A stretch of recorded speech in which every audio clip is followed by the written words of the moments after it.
Just because you've been indicted by a grand jury doesn't mean you would go to jail.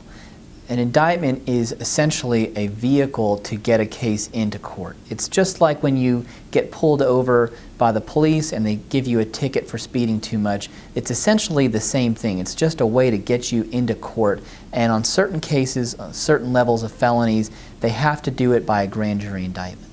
Just because you've been indicted by a grand jury doesn't mean that you will go to jail. However, if you're being investigated by a grand jury, there's a lot of things that your lawyer can do for you. And your lawyer can oftentimes intervene and present evidence to the prosecutor that can be presented to a grand juror that can oftentimes present your side of the story. Because when a grand jury is being convened and when a grand jury is deciding whether or not to hand down an indictment against you, you don't get to stand up there and give your side of the story. Only one side of the story gets presented, and that's the side the prosecutor wants to decide to present.